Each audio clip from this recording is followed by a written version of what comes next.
Welcome to Equal Ground Headlines, bringing you your balanced coverage on trending top stories in Canada. I am Samuel B. Williams. Sticking with Canada-US tensions, if you're finding this content insightful, please hit the like button and consider subscribing. Now, an update on the escalating trade confrontation?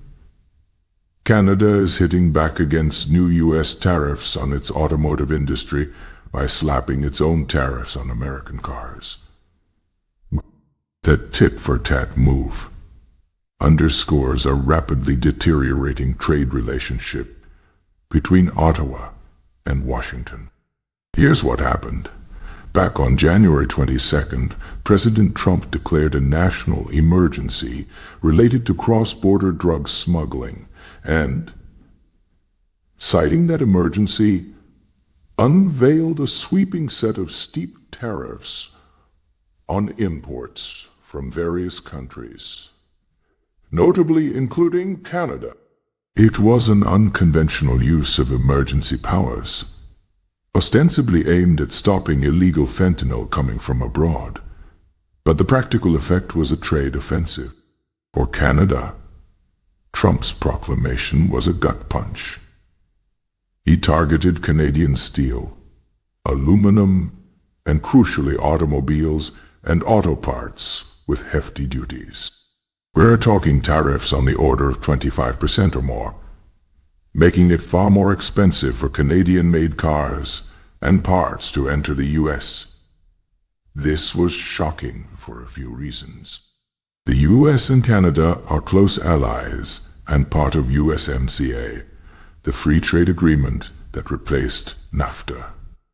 Hitting Canada with tariffs usually reserved for adversaries was unprecedented in modern times. Trump justified it under the guise of combating drugs by linking Canada to the fentanyl issue, along with Mexico and China. But critics called it a thinly veiled excuse to push his protectionist agenda. Either way, the tariffs were announced and set to take effect. On Monteil-Toys was in the OB set to take effect. Canada's initial response was outrage and warnings. Prime Minister, then still Trudeau, now Carney, condemned the move and vowed retaliation. But they hoped the U.S. Congress might intervene. In fact, the U.S. Senate did take action. In early April, the Senate, including a handful of brave Republicans, passed a bill to terminate Trump's tariff emergency.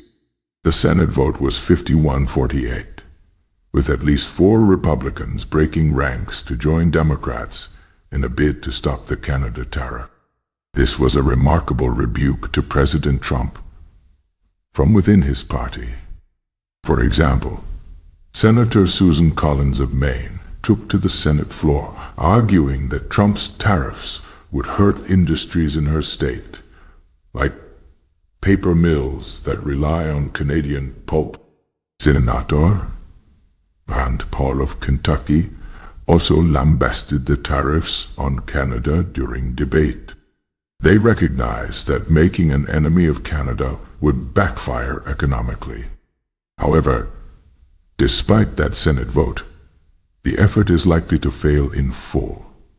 The bill then went to the House of Representatives, which is firmly controlled by Trump's Republican allies. House leaders indicated they would shelve the measure, refusing to even bring it up for a vote. And indeed, House Speaker has signaled the chamber stands with Trump on the tariff issue.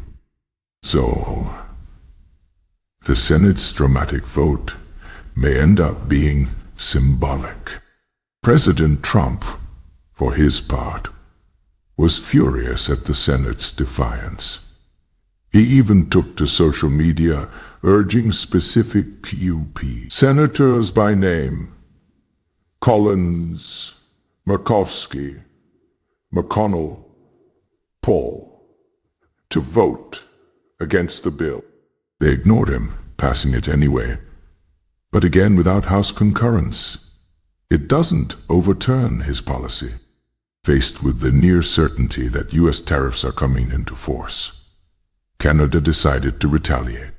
The Federal Finance Ministry in Ottawa announced that as of April 9th, it would impose 25% counter tariffs on certain U.S.-made automobiles. These tariffs mirror the U.S. rate to a degree and will remain in place until the U.S. eliminates its tariffs against the Canadian auto sector, Canada's statement said. In other words, Canada is saying, if you tax our cars, we'll tax yours equally. This is a significant escalation.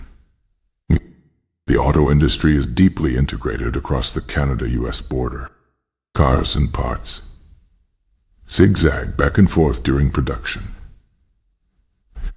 Tariffs threaten to massively disrupt that supply chain, raise costs for manufacturers and consumers, and potentially cost jobs in both countries. By retaliating, Canada isn't just protecting pride. It's also trying to create pain for American industries to pressure Trump to reconsider. The specific U.S. vehicles targeted haven't been fully detailed publicly, but likely American-made cars and trucks that Canadians buy a lot. Think of popular U.S. models, maybe Ford F-150 trucks, etc. A 25% tariff could make those much more expensive for Canadian consumers, hurting U.S. automakers' sales in Canada, which is the second largest market for U.S. cars. It's a calibrated response. Canada obviously can't match the U.S. dollar for dollar in an all-out trade war due to the size difference. But by hitting autos, they aim for maximum political leverage. Canadian officials said they had no choice but to respond in kind, framing it as standing up for national interests. Privately, they're likely very worried. A trade war with the U.S. is deeply damaging for Canada's economy. It's why the new PM Carney is seeking a mandate. As discussed earlier, they are trying everything. Legal challenges, perhaps at USMCA dispute panels or WTO, diplomatic outreach to U.S. allies, and these retaliatory tariffs to show they won't be pushed around. The U.S. tariffs themselves were broad. Trump unveiled a raft of duties on foreign goods against countries spanning the globe. It's not just Canada. Mexico, China, maybe European countries are also in his crosshairs, all under that national emergency justification. Canada, feeling unfairly singled out, given it's a close ally, probably hoped American institutions, Congress, courts, business lobbies, would restrain Trump. The Senate's partial rebellion was encouraging but insufficient. Now we're in an eye-for-an-eye tariff scenario reminiscent of trade wars of the past. What's next? We might see further retaliation. Canada's initial response is focused on autos, because that's where it hurts. If Trump expands tariffs to other sectors, or if they already include others like agriculture, etc., Canada could counter-target U.S. agriculture or other goods. Already, there's talk in Ottawa of measures on U.S. dairy or other farm products, areas designed to put pressure on Trump politically by hitting his rural base. But Canadian officials have to be careful. They want to pressure, not permanently rupture the trade relationship. On the U.S. side, many businesses are alarmed. We saw Maine's pulp and paper concern from Collins. Other states, especially auto-producing states like Michigan and Ohio, could get hit if supply chains suffer, or if Canada's counter-tariffs reduce demand for U.S. cars. Yet, Trump remains defiant. Thwarting imports fits his America First narrative, and he's showing that not even allies get a free pass. He likely expects Canada will cave, or that the U.S. can weather it better than Canada. Diplomatically, this has plunged U.S.-Canada relations to one of their lowest points in decades. The trust that was the bedrock of the partnership is eroding. There are likely frantic behind-the-scenes communications. Perhaps other world leaders are trying to mediate, since this global tariff campaign affects many countries. For consumers and workers, Canadians might see car prices jump. American auto workers might see reduced overtime, or even threats to jobs if exports slump. If it continues, it could even impact North American manufacturing competitiveness versus the rest of the world as costs rise due to tariffs. In summary, after President Trump imposed emergency tariffs on Canadian goods, Canada retaliated with 25% tariffs on U.S. autos, effective April 9. This trade feud is intensifying with neither side backing down. The U.S. Senate's attempt to intervene indicates even some of Trump's allies think this has gone too far. But unless that succeeds, we are in a full-blown tariff war between the U.S. and Canada.